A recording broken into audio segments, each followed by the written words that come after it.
Hi y'all welcome back to my YouTube channel. So ನಾನು ಇವತ್ತು daily vlog ಮಾಡ್ತಾ ಇದ್ದೀನಿ. ಅಂಡ್ ಇವತ್ತು ಸ್ಪೆಷಲ್ ಏನು ಅಂದ್ರೆ ನಮ್ಮ ಫ್ರೆಂಡ್ ವಿನಯ್ ಅವರಿದಾರಲ್ಲ, ಅವ್ರ ಬರ್ಡೇ ಇವತ್ತು.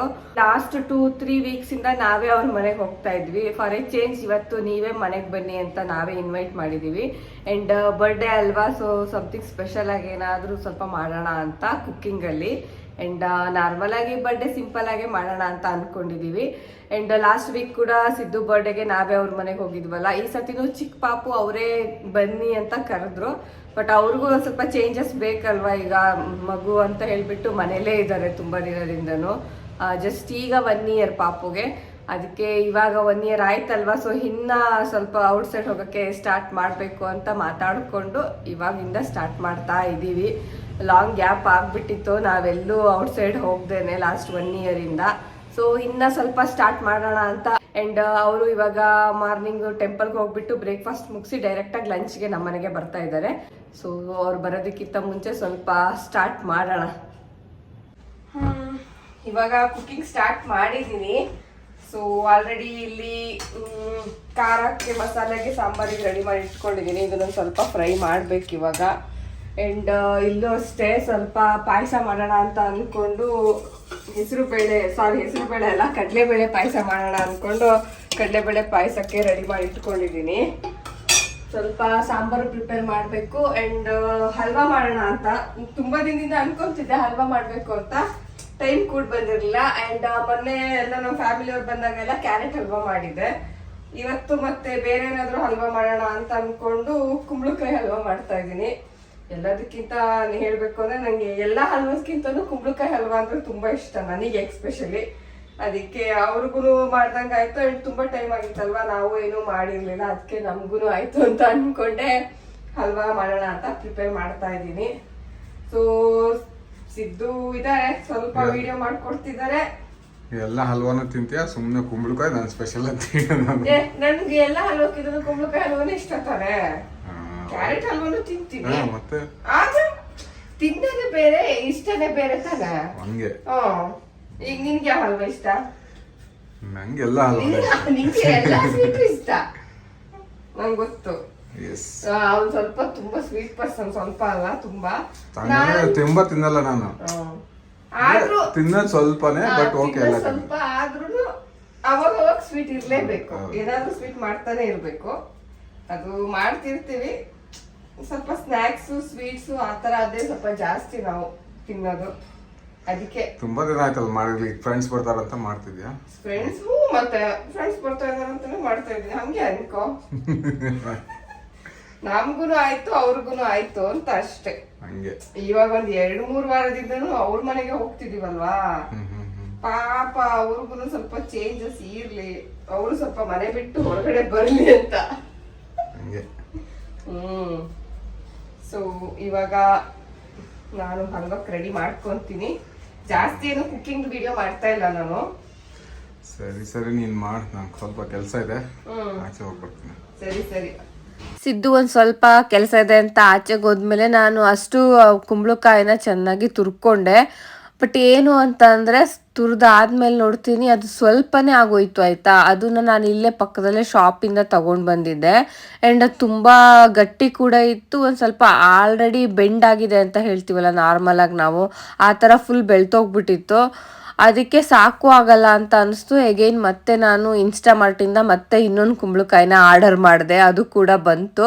ಬಟ್ ಇದು ಮಾತ್ರ ನಿಜವಾಗ್ಲೂ ಫ್ರೆಶ್ ಆಗಿತ್ತು. ನಾನಿಲ್ಲಿ ಪಕ್ಕದಲ್ಲಿ ಅಂಗಡಿಲಿ ತಂದಿರೋದಕ್ಕಿಂತ ತುಂಬ ಚೆನ್ನಾಗಿತ್ತು, ಫ್ರೆಶ್ ಎಳೆದಾಗಿತ್ತು. ಸೊ ಹಂಗಾಗಿ ಅದನ್ನು ಕಟ್ ಮಾಡಿಕೊಂಡು ಅದನ್ನು ಮತ್ತೆ ನಿಧಾನ ಗ್ರೇಟ್ ಮಾಡೋಣ ಅಂತ ಒಂದು ಕಡೆ ಅದನ್ನು ಇಟ್ಕೊಂಡಿದ್ದೆ. ಆ್ಯಂಡ್ ಸಾಂಬಾರಿಗೂ ನಾನು ಮಸಾಲ ರೆಡಿ ಮಾಡಿದ್ದೆ ಅಲ್ವಾ, ಅದು ಎಲ್ಲ ನಾನು ಹಾಗೆ ಫ್ರೈ ಮಾಡ್ಕೊತ. ಆ್ಯಂಡ್ ಕಡಲೆಬೇಳೆ ಪಾಯಸಕ್ಕೂ ನಾನು ಕಾಯಿನ ರುಬ್ಬಕ್ಕೆ ಇಟ್ಕೊಂಡಿದ್ದೆ. ಸೊ ಅದನ್ನು ರುಬ್ಬಿ ಹಾಗೆ ಹಾಕ್ತಾ ಇದ್ದೆ. ಸೊ ಬೇಗ ಸ್ವಲ್ಪ ಮಾಡಿಕೊಂಡ್ರೆ ಕರೆಕ್ಟಾಗಿ ಅವರು ಲಂಚ್ ಟೈಮಿಗೆ ಮನೆಗೆ ಬರಬೇಕಾದ್ರೆ ಪ್ರಿಪೇರ್ ಆಗಿದ್ರೆ ಊಟ ಮಾಡೋಕ್ಕೆ ಕರೆಕ್ಟ್ ಆಗುತ್ತೆ. ಆ್ಯಂಡ್ ಆಮೇಲೆ ಸ್ವಲ್ಪ ಕುತ್ಕೊಂಡು ಮಾತಾಡ್ತಾ ರೆಸ್ಟ್ ಮಾಡೋಣ ಅಂತ ಅಂದ್ಕೊಂಡು ಸ್ವಲ್ಪ ಬೇಗ ಮಾಡ್ತಾ ಇದ್ದೆ. ಅವಳು ಕೂಡ ಇರ್ಲಿ ನಿಧಾನನೇ ಮಾಡೋ, ನಾನು ಬರ್ತೀನಿ, ಇಬ್ಬರು ಒಟ್ಟಿಗೆ ಸೇರಿಕೊಂಡೆ ಸ್ವಲ್ಪ ಕುಕ್ಕಿಂಗ್ ಮಾಡೋಣ ಅಂತ ಅಂದ್ಲು. ಬಟ್ ನಾನೇ ಇರಲಿ ಮತ್ತೆ ಪಾಪು ಬೇರೆ ಇಟ್ಕೊಂಡಿರ್ತಾರಲ್ವಾ, ಇವಾಗ ಅವ್ರಿಗೇನೆ ಪಾಪು ನೋಡ್ಕೊಳೋರಿಗೆ ಅದು ಎಕ್ಸ್ಪೀರಿಯನ್ಸ್ ಇರುತ್ತೆ, ಪಾಪು ನೋಡ್ಕೊಳೋದ ಕುಕ್ಕಿಂಗ್ ಮಾಡೋದ ಅಂತ. ಸೊ ಮತ್ತು ಇಲ್ಲೂ ಬಂದು ಯಾಕೆ ಅದೇ ಥರ ಅಂತ ಹೇಳ್ಬಿಟ್ಟು ನಾನೇ ಮಾಡ್ತೀನಿ ಅಂತ ಸ್ಟಾರ್ಟ್ ಮಾಡಿದೆ. ಎಲ್ಲದನ್ನು ನೀಟಾಗಿ ತುರ್ಕೊಂಡೆ, ಬಟ್ ಸ್ಟಿಲ್ ನೋಡಬೇಕಲ್ವಾ, ಆ್ಯಕ್ಚುಲಿ ತುರ್ಕೊಳೋ ಕೆಲಸ ಮಾತ್ರ ತುಂಬ ಕಷ್ಟದ ಕೆಲಸ ನನಗೆ. ನಾನು ಯಾವಾಗ್ಲೂ ಈ ಥರ ಹಲ್ವಾ ಎಲ್ಲ ಮಾಡಬೇಕಾದ್ರೆ ಆ ಥರ ಗ್ರೇಟ್ ಮಾಡ್ಕೊಳಕ್ಕೆ ತುಂಬ ಟೈಮ್ ತೊಗೊತೀನಿ. ಸೊ ತುರ್ದಿದ್ದೆ, ಬಟ್ ಚಿಕ್ಕ ಪುಟ್ಟದೆಲ್ಲ ಇತ್ತಲ್ಲ ಅದನ್ನೆಲ್ಲ ಸರಿ ಮಾಡ್ಕೊಳೋಷ್ಟೊತ್ತಿಗೆ ಕುಕ್ಕಿಂಗು ಆಯಿತು. ಆ್ಯಂಡ್ ಅವರು ಕರೆಕ್ಟಾಗಿ ಬಂದುಬಿಟ್ರು ಲಂಚ್ ಟೈಮ್ಗೆ. ಬಟ್ ಬಂದೋನೆ ನೋಡಿ, ನಾವೀಗ ಬಂದೋನೆ ಫುಲ್ ಮನೆಯೆಲ್ಲ ನೋಡಕ್ ಶುರು ಮಾಡೇನಿ. ಎಲ್ಲಿ ಏನ್ ಮಾಡ್ಲಿ, ಖುಷಿಯಾಗಿದೆ. ಹಾಯ್ ಮಾಡ್ಕೊಂಡ, ಹಾಯ್ ಅನ್ನು, ಹಾಯ್. ಕಿಚನ್ ಮತ್ತೆ ಏನೋ ಗೊತ್ತಿಲ್ಲ, ಈಗ ಒಂದ್ ವಿಷಯಕ್ಕೆ ಮನೆ ಚೇಂಜ್ ಮಾಡ್ಬಾರ್ದು ಅನ್ಸುತ್ತೆ. ನಾನು ಅದಕ್ಕೆ ಮತ್ತೆ ಹೆಂಗಾಗಿದೆ ಅಂದ್ರೆ, ನಿಂಗೆ ಕಿಚನ್ ಚೆನ್ನಾಗ್ ಅನ್ಸುತ್ತೆ, ನಂಗೆ ನಿಮ್ಮ ಮನೇಲಿ ಹಾಲ್ ಚೆನ್ನಾಗ್ ಅನ್ಸುತ್ತೆ. ಅಯ್ಯೋ ಅದ್ರ ಸಲುವಾಗಿ ಈಗ ಶಿಫ್ಟ್ ಮಾಡ್ಬೇಕು ಕಣೆ. ಎಲ್ಲ ಫ್ರಿಜ್ ದೇವ್ರೆ ಹೆಂಗಿದೆ ಹೇಳು ಫ್ರಿಜ್, ದೊಡ್ಡ ಗಾಡ್ರೇಜ್ ಬೀರ್ ಕೂರ್ಸಂಗಾಗತ್ತೆ. ಯವ್ವ ಹೆಂಗ್ ತಕ್ಕಂತೀಯ, ನಂಗ್ ಮೇಲ್ಗಡೆ ಸಿಕ್ತಾನೂ ಇಲ್ಲ. ದೊಡ್ಡದಿದೆ ಸಂಜು, ನಮ್ಗಿಂತ ದೊಡ್ಡದಿದೆ. ದೊಡ್ಡದಿದೆ. ನಿಮ್ದು 236 ಲೀಟ್ರು, ಇದು 343 ಲೀಟರು. ಬೇಜಾನಾಯ್ತು. ನಂಗೂ ಗೊತ್ತಿಲ್ಲ, ನಂಗೆ ಮೇಲ್ಗಡೆ ಸಿಗ್ತಾ ಇಲ್ಲ. ಇವಾಗ ಹೆಂಗಾಗಿದೆ ಅಂದ್ರೆ, ನೀವು ಬರೋಕ್ಕಿಂತ ಫಸ್ಟ್ ಗುಂಡ ಬರ್ತಾರಲ್ಲ ಅಂತ ನೋಡೋದಾಗಿದೆ ನನ್ ಕತೆ. ಗುಂಡ ನಾವ್ ಎಲ್ಲೋ ಏನೋ ತಗ್ದಂಗ್ ಆಗ್ತೈತೆ, ನನಗೆ ಫ್ರಿಜ್ ತೆಗಿತಿರೋದು ಎಲ್ಲೋ ಏನೋ ತಗ್ದಂಗ್ ಆಗ್ತೈತೆ. ಅದು ಹೈಟ್ ಇರೋದಕ್ಕೂ ಅದಕ್ಕೂ ನಾನ್ ಮೇಲ್ಗಡೆ ಶೀಟ್ ಹಾಕ್ಬೇಕಾದ್ರೆ ಚೇರ್ ಹಾಕೊಂಡ್ ಮತ್ತೆ ಹಾಕಿರೋದು ಅದಕ್ಕೆ. ಅದ್ ಮಾಡಿಟ್ಯಾ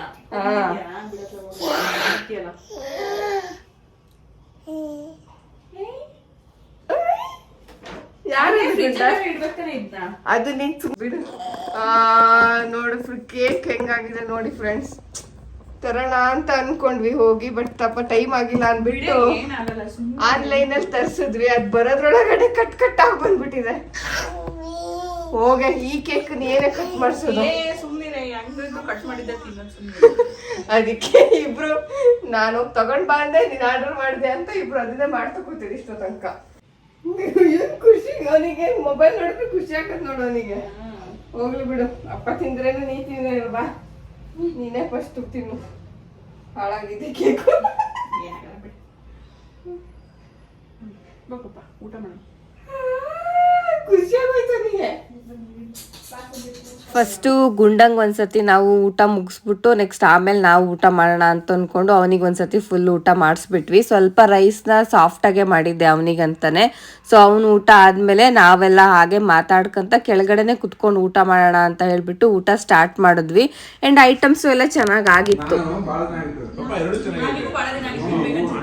ಊರಲ್ಲಿ ಕಡ್ಲಿ ಪಾಯಸ ಅವಾಗ ಮಾಡ್ತಿದ್ರಲ್ಲ, ಇಲ್ಲಿ ನಾವು ರೂಢನೇ ಇಲ್ಲ, ಬರೀ ಹಲ್ವಾ ಮಾಡಿದ್ವಿ.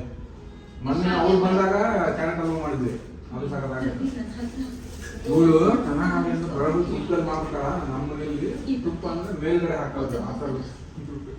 ಅವರು ಎಕ್ಸಾಕ್ಟ್ಲಿ ಲಂಚ್ ಟೈಮಿಗೆ ಬರೋಷ್ಟೊತ್ತಿಗೆ ಆಲ್ಮೋಸ್ಟ್ ನಂದೊಂದು 90% ಅಡುಗೆನ ಕಂಪ್ಲೀಟ್ ಮಾಡಿಬಿಟ್ಟಿದ್ದೆ. ಜಸ್ಟ್ ಬಜ್ಜಿ ಮಾತ್ರ ಕರಿಬೇಕಾಗಿತ್ತು. ಆನಿಯನ್ ಬಜ್ಜಿ ಮಾಡೋಣ ಅಂತ ಎಲ್ಲ ರೆಡಿ ಮಾಡಿ ಇಟ್ಕೊಂಡಿದ್ದೆ. ಸೊ ಹಾಗಾಗಿ ಅವ್ರು ಬಂದಮೇಲೆ ಬಜ್ಜಿ ಕೂಡ ಕರೆದ್ಬಿಟ್ಟು ಹಾಗೆ ಮಾತಾಡ್ಕೊತ ಊಟ ಮಾಡಿದ್ವಿ. ಬಟ್ ನಾನು ಅವ್ರು ಬಂದಿರೋ ಇದರಲ್ಲಿ ನನಗೆ ಯಾವುದು ವೀಡಿಯೋ ಮಾಡ್ಕೊಳಕ್ಕೆ ಆ್ಯಂಡ್ ಏನೇನು ಕುಕ್ಕಿಂಗ್ ಮಾಡಿದೆ ಅದ್ರದ್ದು ವೀಡಿಯೋ ತೊಗೊಳಕ್ಕೆ ಯಾವುದು ನನಗೆ ನೆನಪೇ ಇಲ್ಲ. ಸೊ ಫುಲ್ ಮಾತಾಡೋದ್ರೊಳಗೆ ಮುಳುಗೋಗ್ಬಿಟ್ಟಿದ್ದೆ.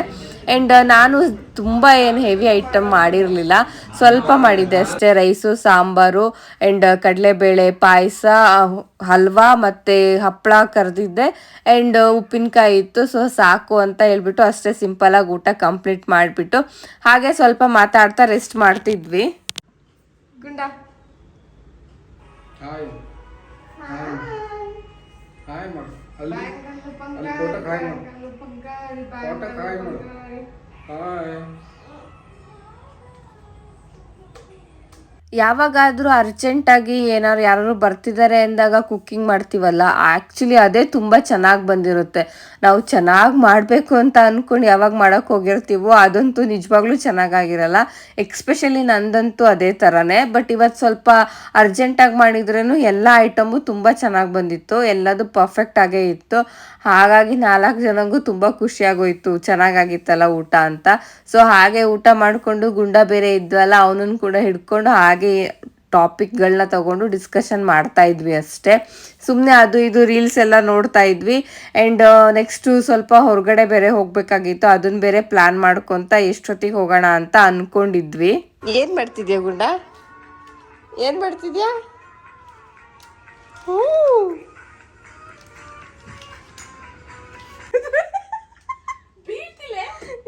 ಮಲ್ಕಳ ಗುಂಡ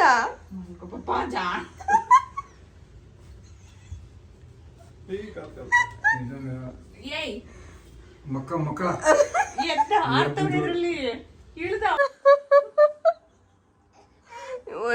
ಒಂದು ಬೆಡ್ ಅಲ್ಲ, ಒಂದಾಯ್ತು, ಇನ್ನೊಂದು ಟ್ರೈ ಮಾಡ್ತಿರೋದು. ಗುಂಡ ಇಲ್ಲಿ ಗುಂಡ. ಮಧ್ಯಾಹ್ನ ಊಟ ಆದಮೇಲೆ ಡೈಲಿ ಸ್ವಲ್ಪ ಹೊತ್ತು ಗುಂಡ ಮಲ್ಕೊತಾನಂತೆ. ಸೊ ಹಾಗಾಗಿ ಇಲ್ಲೂ ಮಲಗ್ಸೋಣ ಅಂತ ಟ್ರೈ ಮಾಡ್ತಾ ಇದ್ರು.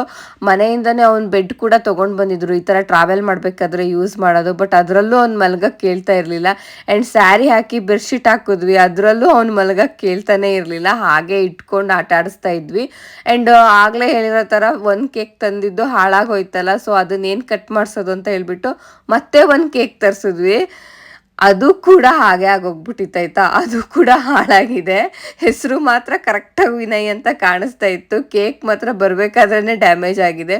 ಸೊ ಇವಾಗ ಒಂದು ಹೋಗಿ ಅಂತ 2 ಕೇಕ್ ತರಿಸಿದ್ರು, 2 ಕೇಕು ಹಾಗೆ ಆಗಿಬಿಟ್ಟಿತ್ತು. ಸೊ ಇರಲಿ ಬಿಡು, ಮತ್ತು ಆಮೇಲೆ ಅದನ್ನೇ ಕಟ್ ಮಾಡೋಣ ಅಂತ ಅಂದ್ಕೊಂಡು. ಆ್ಯಂಡ್ ಲಾಸ್ಟು ನಾವೊಂದು ವ್ಲಾಗಲ್ಲಿ ಕಮರ್ಷಿಯಲ್ ಸ್ಟ್ರೀಟ್ಗೆ ಹೋಗಿದ್ವಲ್ಲ, ಅವಾಗ ಒಂದು ಸ್ವಲ್ಪ ಅವಳು ಡ್ರೆಸ್ಸಸ್ ಕೂಡ ತೊಗೊಂಡಿದ್ಲು. ಬಟ್ ಅದು ಇವಳಿಗೆ ಯಾಕೋ ಇವಾಗ ಇಷ್ಟ ಆಗಿಲ್ಲ. ಸೊ ಹಾಗಾಗಿ ಎಕ್ಸ್ಚೇಂಜ್ ಮಾಡಬೇಕು ಅಂತ ಅಂದ್ಕೊಂಡಿದ್ಲು. ಸೊ ಇಲ್ಲೇ ನಮ್ಮನೆ ಹತ್ರನೇ ಎಕ್ಸ್ಚೇಂಜ್ ಮಾಡೋಣ ಅಂದ್ಕೊಂಡ್ವಿ. ಆ್ಯಂಡ್ ನಾನು ಲಾಸ್ಟ್ ಒಂದು ವ್ಲಾಗಲ್ಲಿ ಕೂಡ ಹೇಳಿದ್ದೆ, ನಮ್ಮ ಕೋರಮಂಗ್ಲದಲ್ಲಿ ಸ್ಟುಡಿಯೋ ಆ್ಯಕ್ಚುಲಿ ತುಂಬ ದೊಡ್ಡದೇನಿಲ್ಲ. ಅದಕ್ಕಿಂತ HSR ಲೇಔಟಲ್ಲಿರೋ ಕೋರಮಂಗ್ಲ ಸಿಕ್ಕಾಪಟ್ಟೆ ದೊಡ್ಡದಿದೆ ಆಯಿತಾ, 3 ಫ್ಲೋರ್ ಇದೆ. ಆ್ಯಂಡ್ ಅಲ್ಲಿ ಕಲೆಕ್ಷನ್ಸ್ ಕೂಡ ಹೆವಿ ಇರುತ್ತೆ. ನನಗೆ ಕಮರ್ಷಿಯಲ್ ಸ್ಟ್ರೀಟಿಗೆ ಕಂಪೇರ್ ಮಾಡಿದ್ರೆ ಅಲ್ಲಿಗಿಂತ ಇಲ್ಲೇ ಕಲೆಕ್ಷನ್ಸ್ ಜಾಸ್ತಿ ಇತ್ತು. ಆ್ಯಂಡ್ ಎಲ್ಲ ಸೈಜಸ್ಸು ಅವೈಲಬಲ್ ಕೂಡ ಇತ್ತು. ಸೊ ಬಟ್ ಮತ್ತೆ ನಾವಿಲ್ಲೇನು ಪರ್ಚೇಸ್ ಮಾಡೋಕ್ಕೆ ಹೋಗಿಲ್ಲ, ಜಸ್ಟ್ ಎಕ್ಸ್ಚೇಂಜ್ ಮಾಡಿಸ್ಬಿಟ್ಟು ಗುಂಡಂಗೆ ಏನಾದರೂ ತೊಗೊಳೋಣ ಅಂತ ತೊಗೊಂಡ್ವಿ ಅಷ್ಟೇ. ಅವನಿಗೆ ಒಂದು ಸ್ವಲ್ಪ ಯಾವುದಾದ್ರೂ ಶರ್ಟು ಪ್ಯಾಂಟು ಏನಾದರೂ ಡಿಫ್ರೆಂಟಾಗಿ ಸಿಗುತ್ತಾ ಅಂತ ಅದನ್ನೇ ಕೂಡ ಚೆಕ್ ಮಾಡಿಬಿಟ್ಟು ಅದನ್ನೇ ತೊಗೊಳೋಣ ಅಂತ ನೋಡಿದ್ವಿ. ಅದು ಬೇರೆ ಕಲರು, ಇದು ಬೇರೆ ಕಲರು. ಅದು ಚೆನ್ನಾಗಿದೆ, ನನಗೆ ಇಷ್ಟ ಆಯ್ತು ಎಲ್ಲ.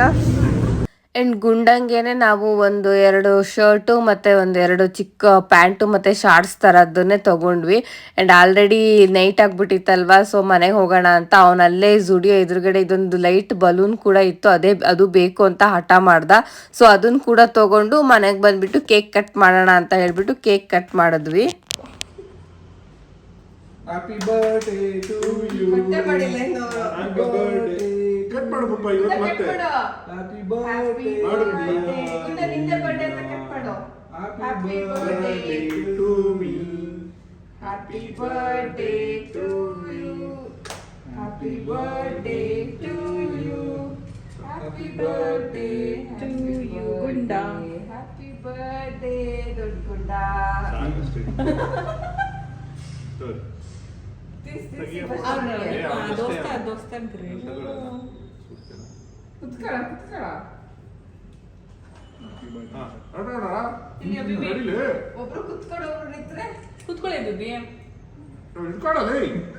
ಏನೋ ತಿಂದಂಗ ಆಗ್ತದೆ. ಕೇಕ್ ತಾನೇ, ಇನ್ನೊಂದು ತಿನ್ಬೋದು.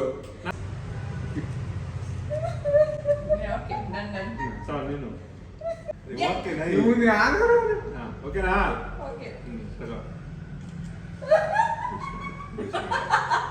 ಹೇಳ್ದೆ ಕರೆಕ್ಟ್ ಇಟ್ಕೊಳ್ಳ ಕೇಕ್ ಚೆನ್ನಾಗೈತೆ ಮೊದ್ಲೇ ಪಾಪ.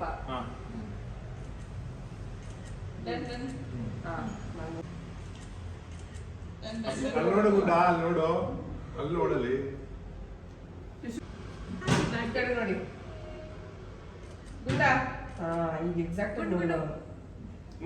ಇಲ್ಲಿ ಪಾಪ ಅಲ್ಲಿ ನೋಡ್ಲಿ ಇಲ್ಲಿ ನೋಡಿ ಇಲ್ಲಿ ಗುಂಡ ಗುಂಡ ಗುಂಡ ಅಲ್ಲಿ ನೋಡ್ಲಿ ಅಲ್ಲಿ ಫೋಟೋ ನೋಡಲ್ಲ ಬೇರೆ ಲಿಟ್ರಲಿ ಒಂಥರ ಅನ್ಎಕ್ಸ್ಪೆಕ್ಟೆಡ್ ಆಗಿ ಕೇಕ್ ಕೂಡ ಎರಡೆರಡು ಆಯಿತು ಆ್ಯಂಡ್ ನಮ್ಮದು ಬರ್ಡೇ ಸೆಲೆಬ್ರೇಷನ್ ಕೂಡ ಒಂಥರ ಸಿಂಪಲ್ ಆಗಿ ಹಾಗೆ ನಕ್ಕೊಂಡು ಜಾಲಿಯಾಗೇ ಸೆಲೆಬ್ರೇಷನ್ ಮಾಡಿದ್ವಿ ಆ್ಯಂಡ್ ನಮ್ಗೆ ಈ ಥರ ಸೆಲೆಬ್ರೇಷನ್ನು ಕೇಕ್ ಕಟ್ಟಿಂಗು ಅಥವಾ ಬೇರೆ ಯಾವುದಾದ್ರೂ ಈ ಥರ ಅನ್ನೋದಕ್ಕಿಂತನೂ ನಮಗೆ 4 ಜನ ನಾವು ಯಾವಾಗ ಒಟ್ಟಿಗಿರ್ತೀವಲ್ಲ ನಮ್ಗೆ ಅದೇ ಒಂಥರ ಚೆನ್ನಾಗಿರುತ್ತೆ.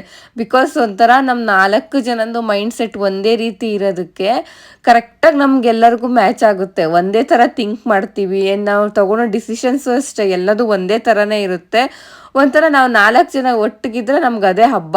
ಕರೆಕ್ಟಾಗಿ ನಮಗೆ ಮ್ಯಾಚ್ ಆಗುತ್ತೆ 4 ಜನಂಗೂ. ಆ್ಯಂಡ್ ಹಾಗೆ ಒಂದು ಸ್ವಲ್ಪ ಫೋಟೋಸು ಆ್ಯಂಡ್ ಸೆಲ್ಫೀಸು ಅಂತ ಎಲ್ಲ ತೊಗೊಂಡು ಆ್ಯಂಡ್ ಮೂವಿ ಸ್ವಲ್ಪ ಇತ್ತಲ್ವ, ಸೊ ಮೂವಿ ಕೂಡ ಯಾವುದಾದ್ರೂ ಪ್ಲೇ ಮಾಡಿ ನೋಡೋಣ ಅಂತ ಮೂವಿ ನೋಡ್ಕೊತಾ ಇದ್ವಿ.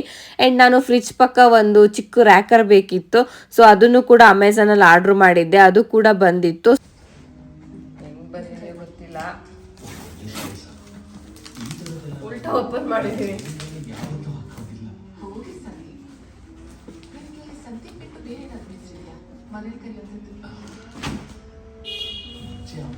ಹೆವಿ ದೊಡ್ಡ ಆಯ್ತು. ಕಟ್ಟಾಗಿದೆ ನೋಡಿ. ರಿಟರ್ನ್ ಮಾಡೋದು ಡ್ಯಾಮೇಜ್ ಆಗಿದೆ. ಇದು ಕಟ್ಟಾಗಿದೆ. ಇಲ್ಲೊಂದು ಇಲ್ಲೇ ಇಲ್ಲ ನೋಡಿ. ಫುಲ್ ಡ್ಯಾಮೇಜ್ ಪೀಸ್ ಹಾಕಿ ಕಳ್ಸೋದು ಅಲ್ಲ ಅಮೆಝಾನ್ ಅಲ್ಲಿ. ಅವರು ಇಲ್ಲ ಅಂದ್ರೆ ಎತ್ತೆತ್ತು ಹೋಗಿತಿರ್ತಾರೆ ಈ ಬಾಕ್ಸ್ಗಳನ್ನೆಲ್ಲ. ಅವಾಗೇನ್ರಿ ಅಲ್ಲ ನಾನು ಚೆನ್ನಾಗಿ ಬರುತ್ತೆ ಅಂತ ಅನ್ಕೊಂಡಿದ್ದೆ ಕಣೋ. ನಾನು ಆ್ಯಕ್ಚುಲಿ ಇದು ಪ್ಲಾಸ್ಟಿಕ್ ಅಲ್ಲ, ರಾಕ್ ಇದು ಏನೋ ಅಂದ್ಕೊಂಡಿದ್ದೆ, ಬೇರೆ ಏನೋ.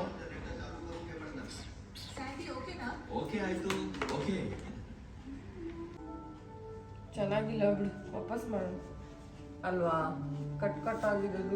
ಇದೊಂದು ಕಟ್ ಆಗಿದೆ, ಅದು ಒಂದು ಹೋಗಿದೆ.